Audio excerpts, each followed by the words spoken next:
প্রিয় দিনী বোন, একটু হিসাব করবেন যে 25 বছর আপনি কতদিন পর্দা করেছেন। কত 25,000 মানুষ আপনার চেহারা দেখেছে কিনা? এই 25 বছরে কত হাজার মানুষ আপনার চেহারা দেখেছে। আর ছেলেরা আপনাকে দেখলে কখনো চেহারা সুরত দেখে না। বেগানা নারীর দিকে একটা ছেলে যখন তাকায় এবং সেক্সুয়াল ডিজায়ার নিয়ে তাকায়, তখন সে চোখ দিয়ে তাকে রেপ করে। ভেরি সরি টু সে যে আপনি প্রচুর চোখ দিয়ে রেপড হয়েছেন প্রিয় দিনী বোন। অনেকেই আপনাকে চোখ দিয়ে রেপ করেছে, আপনি বুঝতেই পারেন নাই। এই 25 ইয়ার্স আমরা অনেক কিছুই করেছি, অনেক কিছু করি নাই। এখন একটু আজকে সাদা একটা কাগজ নিয়ে আমরা একটা হিসাব করব যে আমরা 25 বছরে কি কি করেছি, কি কি করি নাই, কি কি পাপ করেছি, কি কি করি নাই, কি কি পুণ্য করেছি, কি কি করি নাই। আমি আগে মনে করতাম যে একটা খালেস তওবা ইনশাআল্লাহ আল্লাহ পাক সব মাফ করে দিবেন। আসলে আল্লাহ পাক মাফ করেই দিবেন, কিন্তু ভিতর থেকে স্যাটিসফাই হতে পারবেন না আপনি। এখন যদি আপনি এখান থেকে আমার এই লেকচারটা শুনে আল্লাহর ওলি হয়ে যান এবং আপনি বড় মুহাদ্দিস, মুফতি, দিনের বড় দায়ী ইলাল্লাহ, বড় পলিটিশিয়ান, বড় ইঞ্জিনিয়ার, মানে যারা ওয়ার্ল্ডকে ইসলাম স্ট্যাবলিশমেন্টের দিকে নেতৃত্ব দিচ্ছেন, এমনও মানুষ যদি আপনি হয়ে যান, আপনি এই 25 বছরের ঋণটা শোধ করতে পারবেন না। এই 25 বছরের ঋণ আপনাকে প্রতিনিয়তই ভিতরে ঢুকিয়ে ঢুকিয়ে মারবে আর কি, যেটা আমাদেরকেও মারে ভিতর থেকে। যে আমরা যদি আগে থেকে বিষয়গুলো বুঝতাম, যদি আরো আগে থেকে স্টাডি করতে পারতাম, আরো বেশি যদি আমি আলেম ওলামার সাথে মিশতে পারতাম, আরো যদি বেশি গভীরে যেতে পারতাম, তাহলে কতই না ভালো হতো। আমি আশা করি কথাগুলো আপনাদের কলিজায় পৌঁছাবে ইনশাআল্লাহ। এখন লাইফের এটা সবচেয়ে ভাইটাল পার্ট। এই সম্পর্কে আমি জাস্ট 2টা হাদিস বলে আস্তে আস্তে কনক্লুশনের দিকে যাচ্ছি। নবী সাল্লাল্লাহু আলাইহি ওয়াসাল্লাম বলছেন যে 7 শ্রেণীর মানুষকে আল্লাহ পাক কিয়ামতের দিনে আরশের ছায়া দিবেন। কত শ্রেণী ভাই? তার মধ্যে সেকেন্ড শ্রেণীটা হচ্ছে সেই যুবক নাশাআ ফি ইবাদাতিল্লাহি তাআলা, যে আল্লাহ পাকের ইবাদতে তার যৌবনকালটা কাটিয়ে দিয়েছে।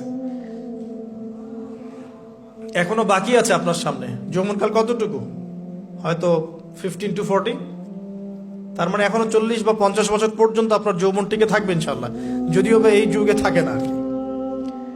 আমরা তো ফ্যান্টাসিতে ভুগি অনেক সময় 4টা বিয়ে। বাস্তবতা হচ্ছে এই যুগে একটাই ডিফিকাল্ট।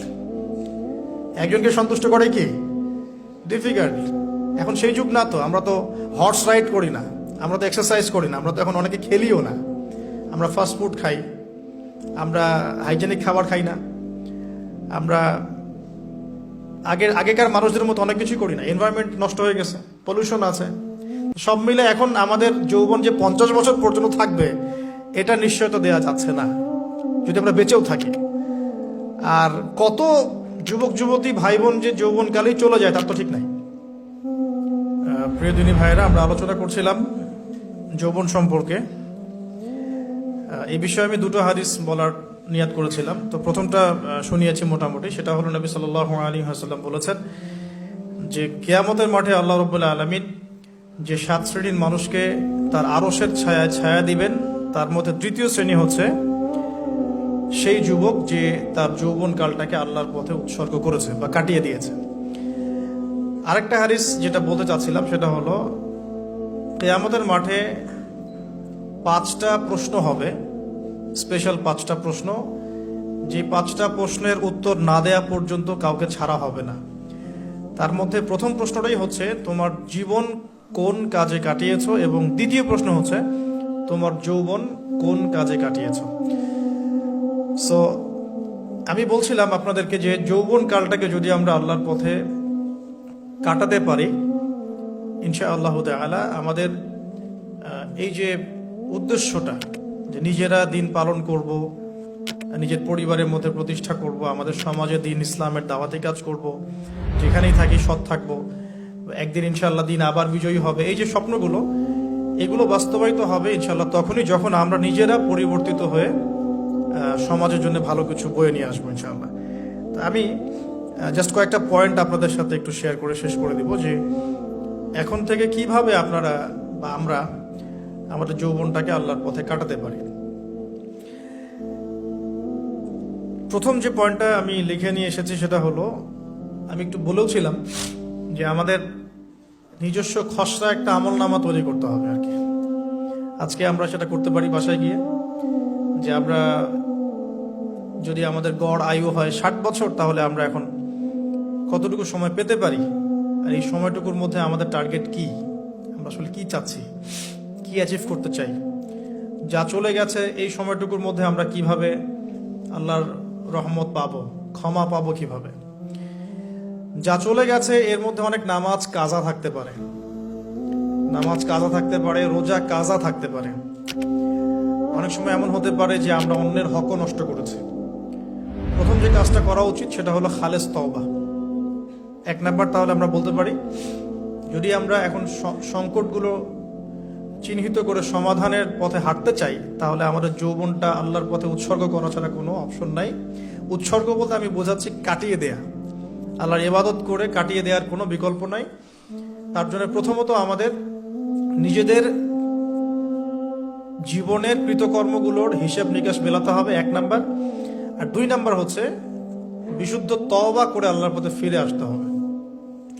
বিশুদ্ধ তওবা কিভাবে করবো এটা আমরা অনেকে বুঝি না। অনেকে মনে করি যে মুখ দিয়ে জাস্ট আস্তাগফিরুল্লাহ বললেই হয়তো তওবা হয়ে যায়। বিষয়টা এমন নয়। বিশুদ্ধ তওবা হচ্ছে আপনি আল্লাহর দিকে পরিপূর্ণ অভিমুখী হবেন, রুজু করবেন, এর নাম হলো বিশুদ্ধ তওবা। যে পাপগুলো করেছি এগুলোর জন্য ক্ষমা চাওয়া, এই পাপগুলো কোনোদিন করব না এরকম প্রত্যয় ব্যক্ত করা, আর যদি অন্যের সাথে সম্পৃক্ত কোনো হক থেকে থাকে সেটা ফেরত দেওয়া। তো আমরা আজকে গিয়ে সুন্দর করে ওযু করে 2 রাকাত নামাজ পড়তে পারি। 2 রাকাত নামাজ পড়ে আমরা আল্লাহকে বলতে পারি যে আস্তাগফিরুল্লাহাল্লাযী লা ইলাহা ইল্লা হুয়াল হাইয়ুল কাইয়্যুম ওয়া আতুবু ইলাইহি। আল্লাহ, আমি আমার জীবনের এই যে একটা বড় সময় তোমার থেকে দূরে ছিলাম, নামাজ কাজা হয়েছে, রোজা কাজা হয়ে গেছে, চোখের হেফাজত হয় নাই, জিনা হয়ে গেছে নাউযুবিল্লাহ, মাদকের সাথে সম্পৃক্ত ছিলাম নাউযুবিল্লাহ, আমরা মিউজিক্যাল ইনস্ট্রুমেন্ট প্লে করেছি, ইত্যাদি ইত্যাদি। এগুলো থেকে আল্লাহ আমরা আজকে তোমার কাছে তওবা করছি, ক্ষমা চাচ্ছি, এবং আগামী দিনগুলোতে তোমার হুকুম আহকাম মেনে চলার তৌফিক চাচ্ছি। 2টো জিনিস খুব প্রয়োজন, একটা হলো তৌফিক, একটা হলো দোয়া। আপনার প্রচেষ্টা আল্লাহর কাছে দোয়া করতে থাকা এবং আল্লাহর কাছে তৌফিক কামনা করতে থাকা। আল্লাহ পাক যাকে ইচ্ছা তাকে তৌফিক দিয়ে থাকেন। আল্লাহ রাব্বুল আলামিন যাকে ইচ্ছা তাকে তৌফিক দিয়ে থাকেন। যে আল্লাহর কাছে যত বেশি চাইবে আল্লাহ পাক তত বেশি দিবেন ইনশাআল্লাহ। তো এই জন্য চেয়ে নিতে হবে, প্রথমত চেয়ে নিবেন যে আল্লাহ আপনি আমাকে তৌফিক দিন, যাতে করে আমি আমার পুরো জীবনটাকে আপনার ইবাদতে কাটাতে পারি, আরশের ছায়া পেতে পারি। আল্লাহ কবুল করুন, আমিন।